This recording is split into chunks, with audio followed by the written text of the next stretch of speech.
Good evening, YouTube world. This is Uncle Fester and Mac Daddy with the Shade Tree Survivalist. He managed to breeze back down through my part of the world, and tonight what I would like to do is to sit down and set up a debate that's been going on a lot for a very long time, which is better, a revolver or an autoloader. Uh, myself, I'm a wheel gun man. But at the same time, I can tell you the merits of being a bottom feeder as well. So as you see, all the guns that's on the right here is, or on my right, is all revolvers. All of these belong to me. Uh, this is this right here is a Taurus model. Hang on a minute, let me tell you for sure. 608. Uh, it's got the 6-inch barrel. It's got the vented ports, adjustable rear sight. This right here is a Ruger single 6. It's a single action cowboy gun, 22 long rifle. This right here is a particularly old weapon. It's a Western Auto Revelation Model 99. We'll get around to it in just a minute. And of course my favorite gun out of the bunch of them, which is my little Smith & Wesson Chief model. Over on the auto loader side, I don't have a lot of them, and Mac Daddy doesn't have a lot of auto loaders either. The Beretta belongs to myself, and the 1911 belongs to my buddy Mac. This is a model, it's a Beretta M92. It's got the 15 round mag. It's got the lanyard hole in it. Got the heck, I can't remember what that doohickey is now. It'll be all right. And we got the 45, of course. Kind of nobody really doesn't need an introduction. Everybody knows what the 45 looks like. And I'm just kind of going to go. What I've got a line of different lines of the pros and the cons of owning each. Okay. So the first one that I'm going to go over, I'm going to try to go over the different kinds of revolvers that you have out there. This is right here was one of the more original designs as far as been around since the Old West, of course. This is an older one. Most of the modern cowboy guns that they have, when you open up the loading gate right there, that's where you load it at. The cylinder does not swing out on this one. You open up the loading gate and you put your bullet in there. And on this one, on the modern ones, when you open up the loading gate, that frees up the cylinder. On the older ones, which this is, you have a half cock. That's half cocked right there. And when you do that, that frees up the cylinder, and you just put one in there and you turn it and you put another one in there. Very slow loading as far as that's concerned. In the older days, what they would do when they carry these kind of weapons was that they would carry a whole bunch of them. You'd have maybe 2 or 3 of these guns on you, so that when you ran dry on whatever your weapon was, you put it back in the holster and you drew out your next one and did the old south of the border shuffle over to your right hand and went for it. A little bit more modern gun here. This is the Revelation Model 99. This right here is an aluminum frame. Very expensive gun. They didn't make very many of these, and there are very few guns that have the aluminum frame on it. Very accurate gun. Love this weapon. On this particular one, when you get ready to swing it, it's considered a modern firearm because the cylinder swings out. When you get ready to dump the ammunition, you simply hit the ejector, kicks the bullets out. Then you load it back up, close it back up, and this one right here is either double action or you can do a single action. On the cowboy gun, it's single action only. I can sit here and pull on that trigger all day and I won't go anywhere. That's what a single action is versus a double action and single action.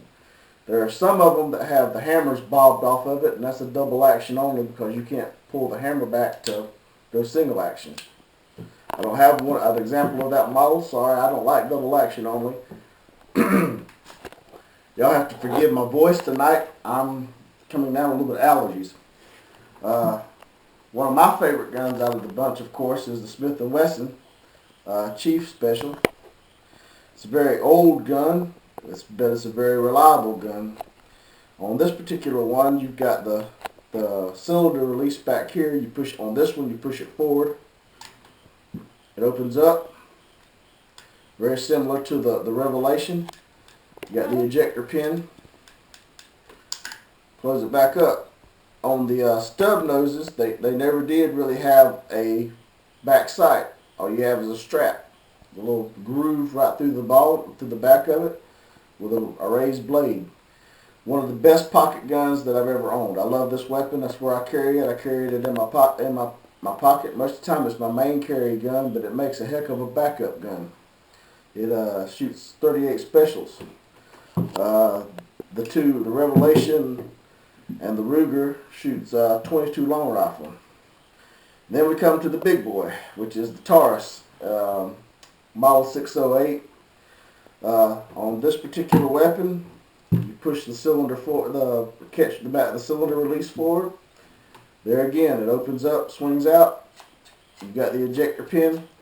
The difference with this one is that most of your revolvers are going to either be a 5-shot or going to be a 6-shot. This right here, this gun was made during Bill Clinton's little ban on high-capacity magazines, and the Revolver kind of had a comeback, and they built 8 cylinders into this one because they figured they could compete with the 10-round magazines. This particular weapon right here has the vented ports, and what that does for you is that it allows gas to come out the end. It's basically like a built-in compensator, and all you get is the recoil going straight back into you versus having the muzzle flip. It takes all the muzzle flip out of it, and it puts all of the force going back.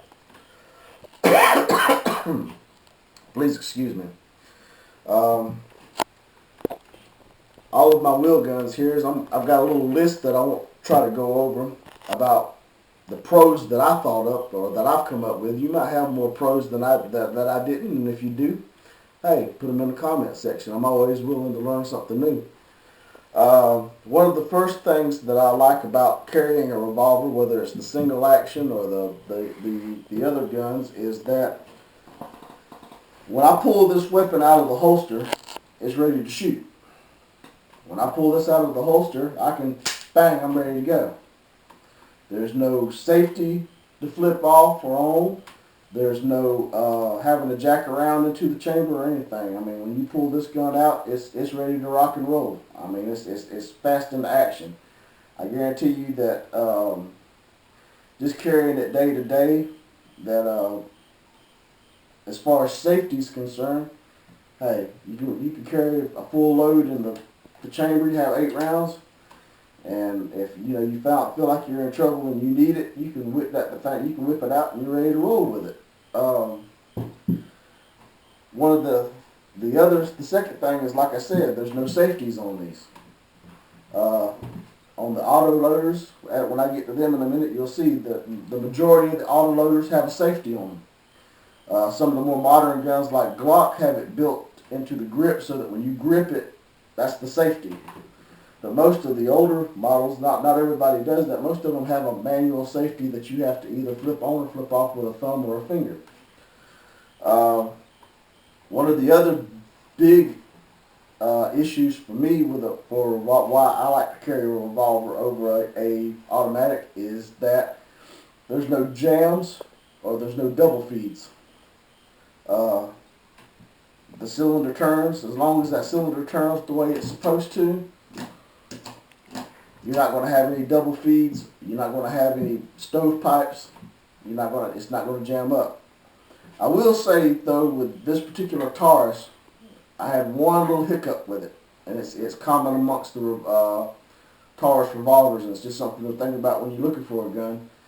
I was shooting in extremely cold weather. It was probably, or not extremely cold weather. It's extremely cold for South Georgia anyway. It was about 20 degrees outside, and I was shooting the gun, and it locked up. When you put a lot of rounds through it, sometimes the mechanism that cocks it will lock up. And the one time that it locked up on me when it was hot weather, I just banged it down like that right there, and it knocked whatever it was, it knocked it loose and it was ready to go. Just something. One of the concerns that I have about this particular weapon is why I don't carry the weapon, other than the fact that it's got a 6-inch barrel on it, and you can't really hide this particular weapon. The next thing is this. If I wanted to use this as a house gun, or I wanted to use it somewhere where I wanted it loaded so that I could get my hands on it and use it whenever I needed it, like a house gun or a car gun, you can load this weapon and leave it loaded. And there's really no consequences as long as you pull the shells out every once in a while to make sure that the brass isn't corroded. Other than that, you can store it loaded for long periods of time and it does not harm the firearm. That's one of the major things about a revolver, is that I can sit down and I can have that completely loaded up and leave it loaded up for a year, and it's not going to hurt the weapon, other than the fact the worst thing that might happen is that the brass on the ammunition might corrode, but other than that, it's not going to hurt it. One of the other things is that they're less finicky about the ammo that they shoot. Okay, all of them. Some ammo is going to be more accurate than others, but one of the things is that, especially with this particular weapon right here, I can put any kind of ammunition into this gun right here, and it's going, as long as it's 22 long rifle, and it's going to function. It's not going to give me loading problems or anything else, as long as it'll go into the hole there, and it's made for this particular, the ammunition is made for this particular handgun. It'll shoot it. It might not shoot it as accurately as some of the other bullets, but it's going to shoot it with no problems, and no jam ups, no double feeds or anything like that. One of the other things is that, especially with this particular weapon right here, which is why I've held on to it even though it's jammed up on me a couple of times, is that long range accuracy. I can shoot this gun accurately out to probably almost about 40 yards. I remember one time, I don't think that Mac Daddy's got the video up on that one because we ran out of video when we got down to it.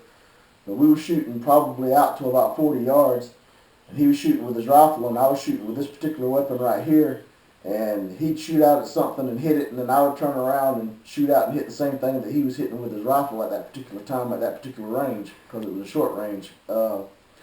And as far as long range accuracy, this gun right here is the bomb. I cannot say that for the Beretta. 25 yards, I can't hit the broadside of a barn with the Beretta. I don't know what the difference is. I would suppose it's the longer barrel, makes it more accurate, and maybe the weight, a little bit more of the weight, or maybe it's just the fact that I'm used to wheel guns versus auto loaders. I'm sure that there's guys out there that can shoot longer range with the auto loaders. It's just not something I can personally do very well. Another thing about a revolver is that it can handle the larger calibers much better than what the autoloaders can. Most of the time when you see a 454 or whatever, it's just here recently that you saw the Desert Eagle technologies that's beginning that brought out the 357s and everything. The larger handguns, they can't handle it. And one of the things that I say that they make them that big and that they handle it, but I believe in simplicity. The simpler a design is, the fewer things there are that can go wrong. With this particular weapon, you have a spring in the handle, and you cock it, and it spins the cylinder, and it's just fewer things that can go wrong. It's a very simpler design than what the auto loaders are, so there's less places where Murphy can put a spring here or put a bad piece of ammo there or whatever. So it's just, for me, that's why I trust a revolver more than I do an automatic. Is that simple design? Is that it's a simpler design, so there's fewer things that can go wrong with that particular design. The last thing, especially one of the things that I would say, is that we would be, Mac, Daddy, and myself would be considered fanatics. I mean, we train, and we train hard. We want to be able to use our weapons to do what we need them to do. If you're not a person that's going to put that much time into a weapon, but you want something you want a handgun around the house to protect yourself with, I would say the revolver is the better way to go. Mainly because when you get ready to clean a revolver, you open it up, you bore brush it, you brush it, you clean all your crud out of here, and every so often you take the handles off, put a little oil on it, you're good to roll. Very, very simple to clean, very simple to operate, no big deal, okay? That's one of the biggest things I love about shooting a revolver, because anybody can clean, well, I won't say anybody, but the average person that has no gun skill or no gun knowledge, all it takes to clean this weapon is to be able to push this forward and flip it open. That's all it takes to clean this weapon. To be fair, okay, and I've went over all of the pros that I feel about the about the revolver. You got to get into some of the cons, because we try to be fair and balanced about how we do things. And the two majors that I'll get to the first of it. The first major thing is that it takes longer to load one of these for the average person. If you really, really practice, there are guys out there that they can probably load it just as fast as they can a auto loader. But for the average person, it's going to take you longer to load one of these. I've only got one of the options for a revolver, and this is called a speed strip. This is a Biachi, and the idea behind using this is very simple. You put two in. See if I can get it around here so we can see what we're doing. Let me get up over here close to you. Okay. You put them in. You take them and you put them in like so, and you just strip them off. Okay. And then you move it, and you put two more in, and you strip them off. And you strip them off. Just that simple. You can get fast with it, don't get me wrong about it, but for the most part, you're not going to ever, the average person that puts the minimum amount of time in it, you're not going to be able to load this as fast as you can an auto loader, which is a major downfall. But I mean, when you're in a firefight, you need to be able to reload the gun in a very fast manner. If you run out, you're vulnerable to getting taken out. The second major thing about a revolver is capacity. This is about as high capacity handgun as you're going to get. I will say this with the 22, this happens to be a 9-shot. And most of the time, I do think that there's some 22s out there that's a 10-shot, but you generally don't have as high capacity in a revolver as you do with an autoloader. You're in carrying your ammunition most of the time.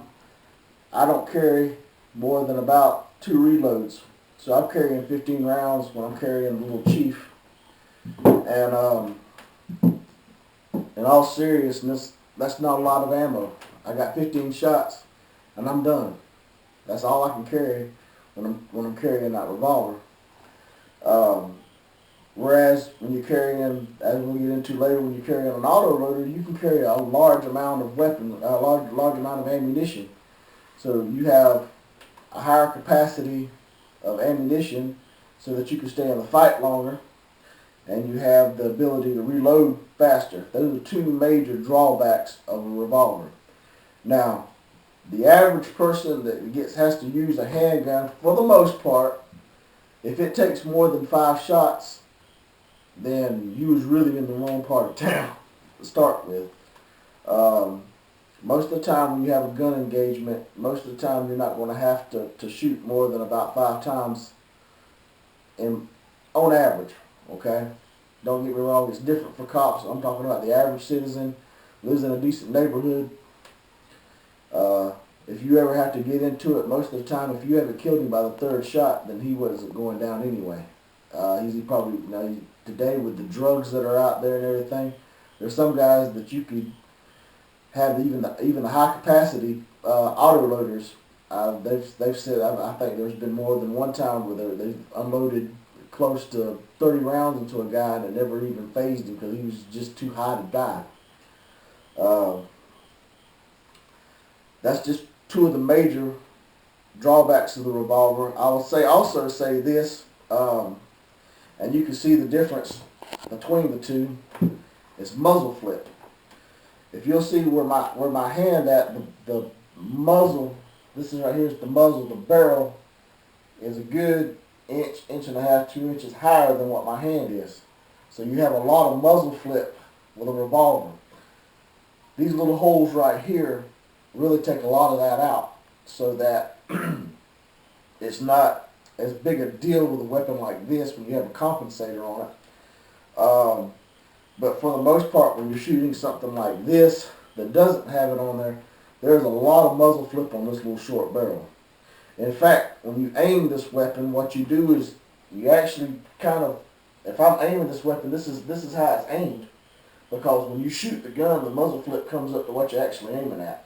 That's just how much muzzle flip these have on it. And here again, you got that inch and a half, sometimes 2 inches of the barrel being that higher than what your hand and where the recoil's going.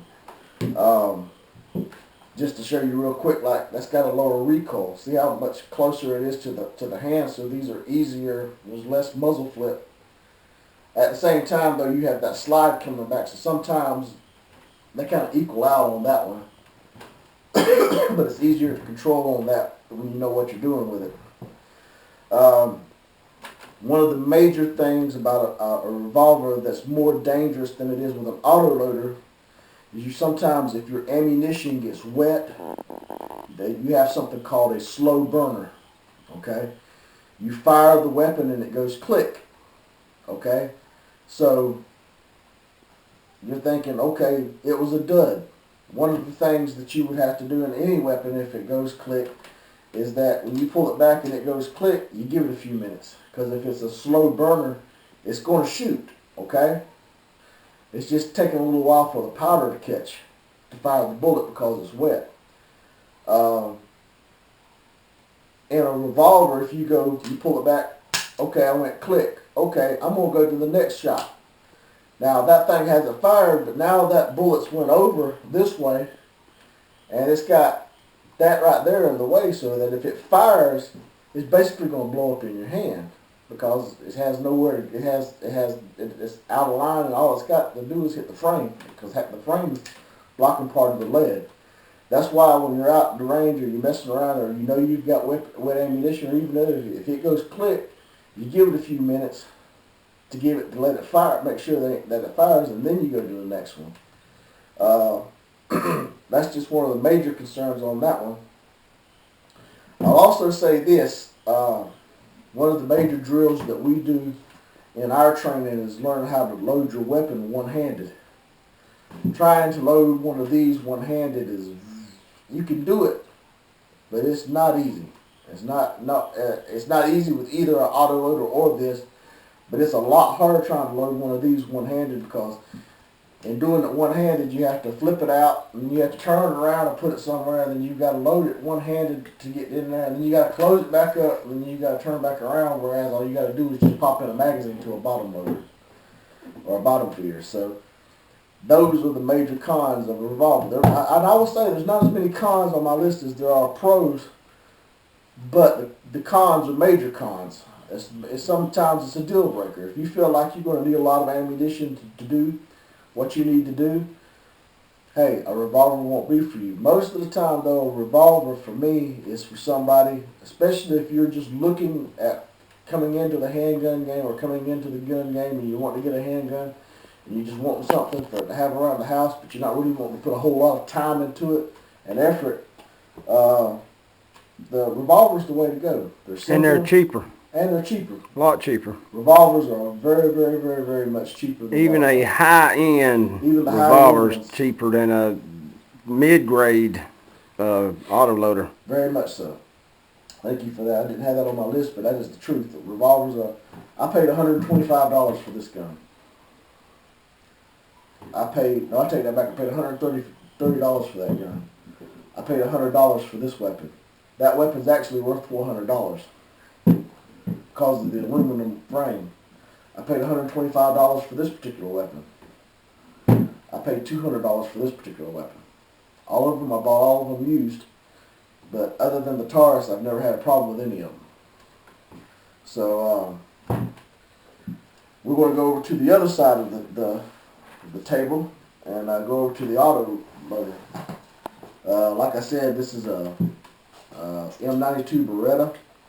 This particular one's got the lanyard. If I remember right, I want to say this was probably one of the military models. One of the things that I chose the Beretta is because of most of your auto loaders, if you can sit here and look at the difference, is this particular cutout, how long it is. You have a very wide ejection port, so it cuts down on a lot of the stovepipes, different kinds of jams that you can have with the weapon. When I went out to choose an autoloader, that was one of the things that sold me on this particular weapon. Was the fact that it had that long ejection port, so that you have fewer of the jams or stovepipes. Still didn't cut out the double feeds, but one of the other things, if you see me what I'm doing here, this gun is on safety right now, and it has an automatic decocker on it. When it's in safety mode, you can pull that trigger all day. It ain't doing anything. One of the other things is, and he can't get close enough to see this, I don't think. Let me pull it in here and see what we can do. The firing pin, I've got it off safety now. This is the firing pin. No, I don't know if it's going to pick it up or Probably not. ain't going to pick it up. Point it down. Let me get a little more light on there. There you go. I can see it now. The firing pin sits in this little thing, and when you pull it down, if you'll sit down, I don't know if the camera can catch it, but as you do it, it actually turns the firing pin straight up and down. The firing pin now is up, straight up and down like this, instead of being this way. Berettas are completely different because the most of your handguns you have to you push them down to take them off safe to put them to fire. With this one, you have to push it up to put it to fire. So that's one of the things that you need to take into consideration. Because see, down, that's safe. Up, that's ready to fire. Completely different on this one. When it's up, that won't go anywhere. Well, so you got to cock it in order for it to actually work on a 1911. Sorry about all the movement with the camera. I'm trying out my new little HD mini camera here. See, now that one's up. Now when you get ready to fire it, that's safe. So it's absolutely the opposite weapon. So you need to keep in mind if you have more than one auto loader, that if you go with a Beretta, you might want to go with all of them Berettas. That way all of your safeties work the same way, so that you don't end up shooting yourself in the leg or your foot or something else. Yeah, and like the Glock, all it's got is a trigger safety. That's made into the trigger. I don't like that idea at all. And with the Glocks, see, this is a second safety that this particular weapon has right here. That's all the Glock has is the safety. No, theirs is in the trigger. Oh, theirs is in the trigger? Yeah, it's actually part of the trigger. I thought I was thinking it was on the back. What weapon am I thinking of that's like that? There's a weapon that's got it in the handle. The new XD has it. I know that's probably what I'm thinking. But I think they have the two-piece trigger also, and the M&P series from Smith & Wesson has a trigger safety, or you can also have the frame safety like the 1911's got. I'll tell you something else why I particularly chose the Beretta. I do not like the 9mm ammunition. You can get this in 40 cal. Before it's all over with, I'm probably going to end up with a 40 cal Beretta. But one of the second things of why I chose this particular weapon is this is the simplest weapon to automatic I've ever disassembled and put back together. All you have to do is push this little button right here. And on this, when you push this little button right here, it's got a little button right here. If you push that button, all you have to do is push that down. I'm not going to do it because I don't want that. Just pushes down. I literally, sometimes there are people that say that it's too simple because if they grab the gun, you can grab you here, and if they get their finger on it, they can pull your slide completely off. No problem. If you've ever watched Lethal Weapon 4 when Jet Li pulls off his slide and slide assembly, that wasn't fake. It's literally that simple. If you're fast enough and you're willing to stand in front of a loaded gun and grab it and rip it off, it's literally just that simple to break that weapon down. You can sit down and pull that and it'll pull right on off. No problems. Whereas I have no idea how to disassemble this one, but I guarantee you ain't going to rip the slide assembly. No, you ain't taking it off that easy. You don't have to have any tools like the M&P series, but it ain't nothing to it, and it ain't near as hard as taking that thing. I mean, as easy as it takes apart as that Beretta. The second thing about this is loading. The bottom feeder. When you hear me say it's bottom feeder, I'm kind of going along with Jerry Matulik, one of my favorite guys. He reloaded. He shot 12 rounds with a reload in the middle of it in under 8 seconds. No. 6 seconds. 2.99 seconds. I apologize. It's even faster than what I thought. Terry Machulik. I'm not sure on the pronunciation of his name, but he is the wheel gun man. That sucker is fast. I love him. He's one of my personal heroes. But at the same time, with auto loader, you can with as you see, it's empty. All it takes to load one. And it's empty, you're ready to rock and roll. It's that fast. Mm-hmm. It's got a button on the side right here. You push it, you grab your next round or your next magazine, you're ready to go again. Did you watch my video the other day where yours wasn't inserted all the way that year? Yeah. I had the same thing happen to me at the range the other day. I saw that video. Mm-hmm. I saw it Sure did. to you. I did see that. I haven't been practicing my drill on that. Slap it home and tug on it and then rechamber around.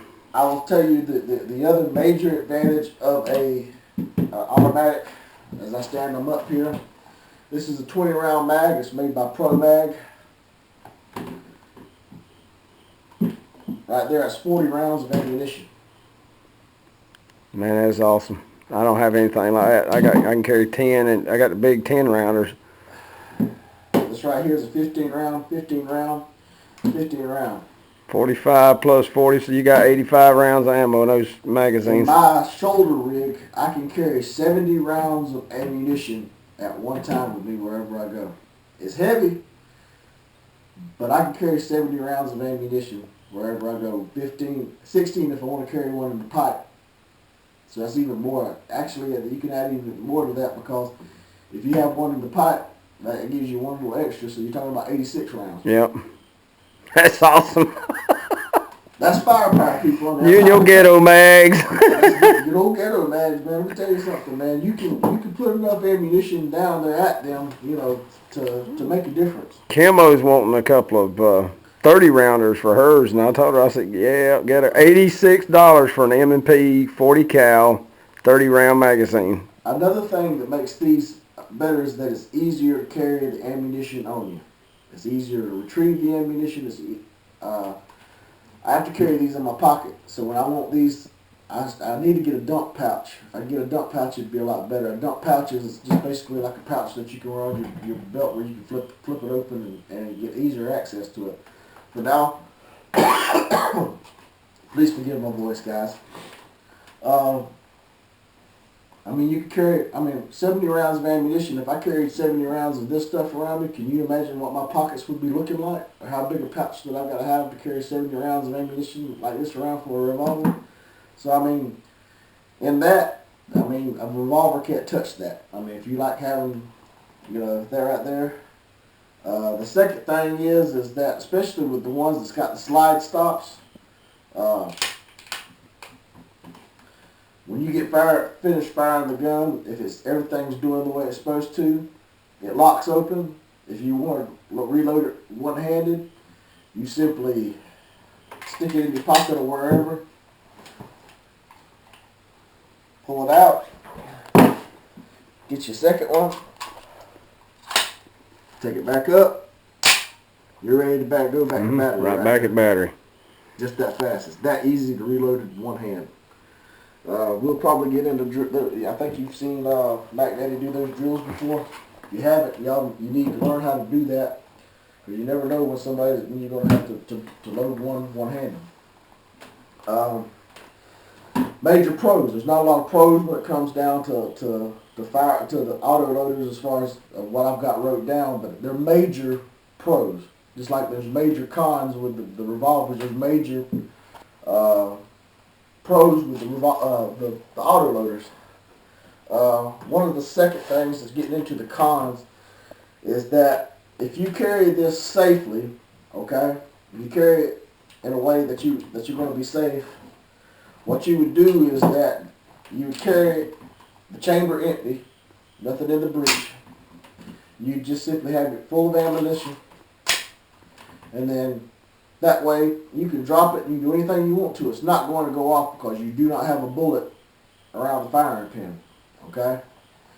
But when you get ready to pull the thing, sometimes you have kind of a premonition that you might need that you're going to need your gun, and if you get into that particular situation, you can go with this one. I can sit down and load one into it, and hang on now, let me do that again. I can load one into it like that, and then just decock it. And then this particular weapon, I can carry it around like that, and it's not going to go off. But when I get ready to do it, I just flip the safety up, and I'm ready to go. Mm-hmm. But the thing about it is that trying to get your finger on that safety sometimes is when in the heat of, I got a guy trying to kill me, I'm trying to fight this guy off. You might pull it out, and you might be sitting there, unless you really practice, you trying to find that safety. But if you get caught unaware and you don't have the time to sit down to put that bullet into the breech, then you have to pull it. You have to jack one in, and you got to put the safety on. Versus with this, you pull it out, boom, you're ready to go. That's one of the major detractors to me. That I don't like this weapon. I mean, I started off with this right here. This is the epitome of fast draw. You don't take nothing to get one of these into action. I mean, all you got to do is pull a hammer back and you're ready to roll. This takes even less time sometimes because all you got to do is pull it out and boom, you're going. So that's one of the major detractions why I don't like an auto loader is to carry it safe. There's a lot of monkey motion that you have to go through to try to put it in the battery. And that's just one of those things that if I probably would have started off with an auto loader, I probably wouldn't think nothing about that. There's probably a lot of guys out choose and he's just a whining wheel band, but one of the other things is double feeds. Especially with the smaller. It doesn't have a mag in it. You'll have to push up on that middle lever, the middle one. Oh. We'll get him talking here in a minute. Pull your slide back, and as you do push up on this lever, that's your slide lock. Oh. My bad. We'll teach him about the 45. I don't know nothing about this particular weapon. I'll be honest with you. We need to cross train. Absolutely. It's with this shorter round. If it ejects out, it's a lot shorter. With that being right there where it's at, it's a lot faster to catch the round or to block the round or whatever. So you have that particular thing to worry about with an auto loader as a stovepipe. It'll catch a bullet in it. And I ain't got my other little snap cap out here, but it'll catch a bullet and it looks just like a stovepipe sticking straight out like that right there. We can solve that problem, sir. I carry mine with me. Oh, well. I practice wherever I go. So I reckon we're going to have to change our motto from almost ready to almost ready for instead of always ready. Yeah, well, I am ready, brother. I got the ammo with it and the snap caps. A lot of times what will happen, I don't want to mess this thing up. That's a stovepipe. And that'll happen more times than what you think it will. Can be a lighter load than what you need. Usually what the gun's designed to take. If it's designed to take 125 grain ammo, and you're using 115 grain ammo, just those few little flakes is enough to cause one of these. Mm-hmm. If you train, that's with your 9mm, sir. That's a 230 grain. Okay. Couldn't help but throw that in there. Yeah, his is bigger than mine. A big man with a tiny little gun and a little bitty man with a big old gun. It all comes down to the size of your other gun, I reckon. This right here is a tic-tac gun, you know. He said, my Johnson's the size of a tic-tac, but I have a big gun to point at you. Come over here and let me freshen your breath. Lord, getting into X-rated jokes, I swear. Anyway, sorry. But I digress. Let's go on to something else. One of the other things to follow up with that is that with this particular weapon, Matt can't use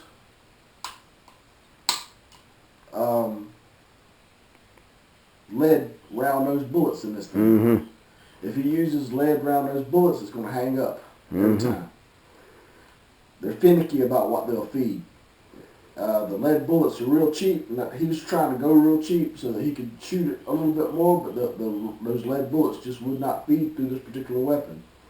He has to use the copper jacketed bullets in this particular weapon, and if he doesn't, he has to use the pound. Anytime it's got that big round nose on it like that right there, this one right here doesn't feed it like it's supposed to. Well, that one there, it works. That type of bullet, it would work fine. It was the one that had the big rounded shoulder of it. It's called the O-give on the bullet. Yeah. And it's not as pointy as those, but anything that is copper, it has fed perfect. It's the this big round. I'll see if I can find some more just for a demonstration. Put a video up. To be honest with you, I've never tried to shoot just straight lead bullets through the Beretta. Mainly because you have to clean it forever trying to get all the lead out of the barrel.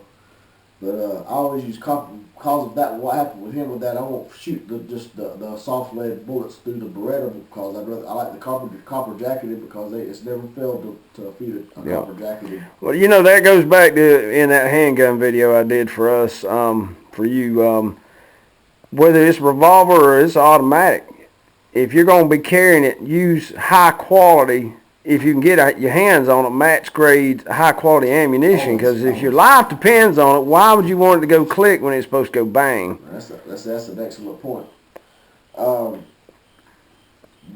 of the other things that you look into is the sight distance. If you line this up, these are both what considered. If you line up the sights on this, you see how much you've almost got 1.5 inches more sight distance between this and this. Mm-hmm. The more distance that you have between this and this, the more accurate the weapon is. That's the reason I rifle outdo a pistol all day long as far as long range. Even with this shorter gun right here, it's still got about 1/2 inch more than what this, and this right here is considered a small frame. Yep. So even with this one right here, they're about even on that one right there. I think the Beretta might have it by maybe just a hair. smidge. Yeah. But for the most part, I don't know about this one. Let's see.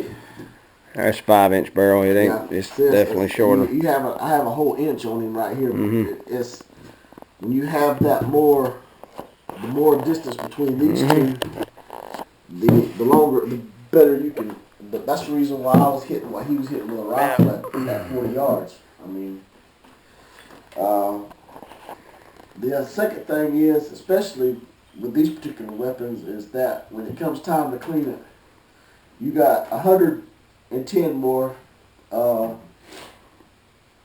nooks and crannies and crevices that you have to try to get gunpowder out of and lead on one of these versus one of these. And you know there's going to be somebody out there, I don't ever clean my guns, and that's the reason when you get to the range, it jams, and it hang fires, and it refuses to feed, and even with the simplicity of a revolver, you do not, this particular gun right here almost killed Mac Daddy because I didn't clean it one night before, and we went back out there shooting, and that's one of the other little things that I forgot to do. Every now and again, when you're cocking it, if you're it's got a little lever. In fact, I can show it on this particular one.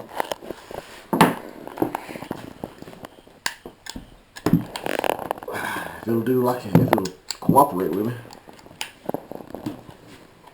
Oh, I keep forgetting. If you'll see this little, can you see that? You see that little thing right here? That turns against those little, right there, and that's what turns it. And what happened was I didn't clean it, and I put probably close to about 400 rounds through it, and I thought I'd just get up the next day and shoot it. It didn't turn the cylinder all the way like it was supposed to, and it shaved the bullet. Mm-hmm. He had been standing on this side of me all day long.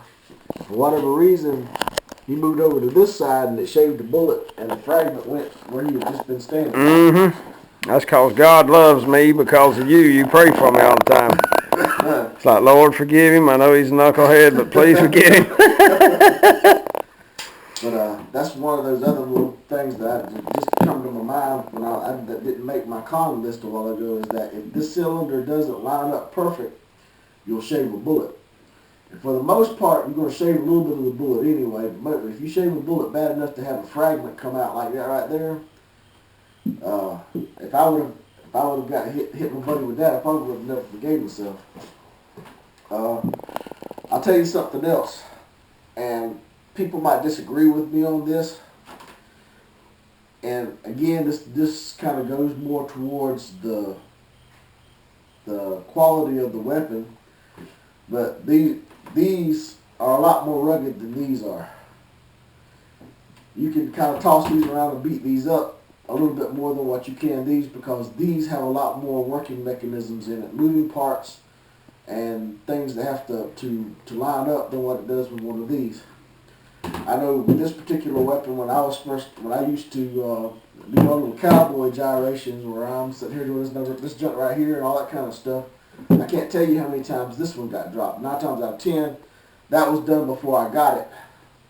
That's exactly what the guy was doing when he was playing with this particular one. Is he probably dropped it on something and chipped the handle. But a revolver generally, not across the board, but generally a revolver is a lot more rugged weapon than what an autoloader is. Simply because it's a simpler design. Mm-hmm. It goes back to what I said before. There's fewer things to go wrong with this versus this, because I might as well just go ahead and do it, Matt, as much as I hate to. You do that.